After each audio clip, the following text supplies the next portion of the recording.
नमस्कार, आपका मेरे चैनल में स्वागत है। आज मैं आपको राधा अष्टमी की कथा सुनाने जा रही हूँ। अगर आपको ये कथा पसंद आए तो कमेंट बॉक्स में भगवान श्री कृष्ण और राधा जी की जय अवश्य लिखिए। साथ ही अगर आपने अभी तक मेरे चैनल को सब्सक्राइब नहीं किया तो सब्सक्राइब कर लीजिए और बेल आइकॉन पर क्लिक जरूर कीजिए, जिससे हमारे वीडियो के नोटिफिकेशन आपको मिलते रहें।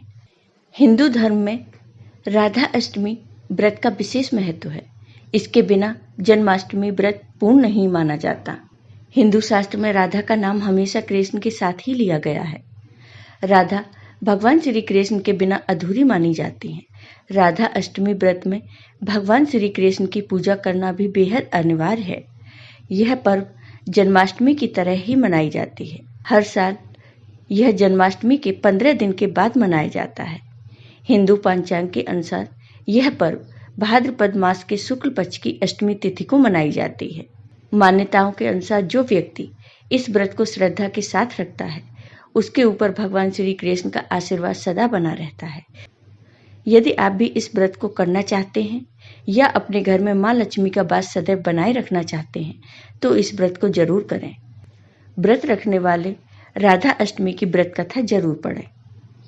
अब सुनिए राधा अष्टमी की ये कथा। पौराणिक कथाओं में बताया गया है कि राधा जी माता के गर्भ से नहीं बल्कि वृषभानु जी की तपोभूमि से प्रकट हुई थी। ब्रह्म वैवर्त पुराण में राधा जी के जन्म की जो कथा बताई गई है वो इस प्रकार है। राधा भगवान श्री कृष्ण के साथ गोलोक में निवास करती थी। एक बार देवी राधा गोलोक में नहीं थी। उस समय भगवान श्री कृष्ण अपनी एक सखी विराजा के साथ गोलोक में विहार कर रहे थे। राधा जी यह सुनकर क्रोधित हो गईं और तुरंत श्री कृष्ण के पास जा पहुंची और उन्हें भला बुरा कहने लगीं। यह देखकर कान्हा के मित्र श्री दामा को बुरा लगा और उन्होंने राधा को पृथ्वी पर जन्म लेने का श्राप दे दिया। राधा को इस तरह क्रोधित देखकर विराजा वहां से नदी के रूप में चली गई। इस श्राप के बाद राधा ने श्री दामा को राक्षस कुल में जन्म लेने का श्राप दे दिया।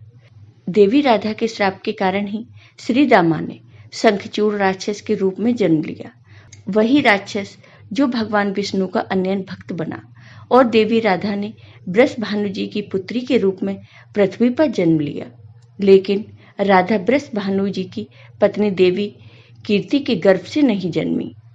जब श्री दामा और राधा ने एक दूसरे को श्राप दिया, तब भगवान श्री कृष्ण ने राधा से कहा कि आपको पृथ्वी पर देवी कीर्ति और वृषभानु जी की पुत्री के रूप में रहना है। वहां आपका विवाह रायन नामक एक वैश्य से होगा। रायन मेरा ही अंशावतार होगा और पृथ्वी पर भी आप मेरी प्रिया बनकर रहेंगे। उस रूप में हमें बिछोह का दर्द सहना पड़ेगा। अब आप पृथ्वी पर जन्म लेने की तैयारी करें।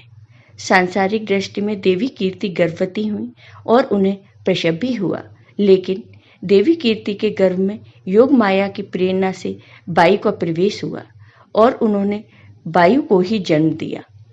जब वह प्रसव पीड़ा से गुजर रही थी, उसी समय वहां देवी राधा कन्या के रूप में प्रकट हो गई।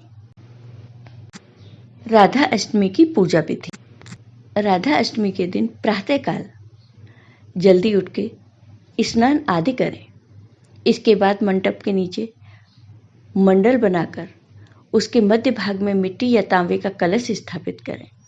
कलश पर तांबे का पात्र रखें। अब इस पात्र पर वस्त्राभूषण से सुसज्जित राधा जी की मूर्ति स्थापित करें। इसके बाद राधा जी का षोडशोपचार से पूजन करें। ध्यान रहे कि पूजा का समय ठीक मध्याह्न का होना चाहिए। पूजन के पश्चात पूरा उपवास करें अथवा एक समय भोजन करें। दूसरे दिन श्रद्धा अनुसार सुहागिन स्त्रियों तथा ब्राह्मणों को भोजन कराएं व उन्हें दक्षिणा दें। उसके बाद स्वयं भी प्रसाद के रूप में भोजन करें। राधा अष्टमी का महत्व। जन्माष्टमी की तरह ही राधा अष्टमी का विशेष महत्व है। कहते हैं कि राधा अष्टमी का व्रत करने से सभी पापों का नाश होता है। इस दिन विवाहित महिलाएं संतान सुख और अखंड सौभाग्य की प्राप्ति के लिए व्रत रखती हैं। पौराणिक कथाओं के अनुसार जो लोग राधा जी को प्रसन्न कर देते हैं उनसे भगवान श्री कृष्ण अपने आप प्रसन्न हो जाते हैं।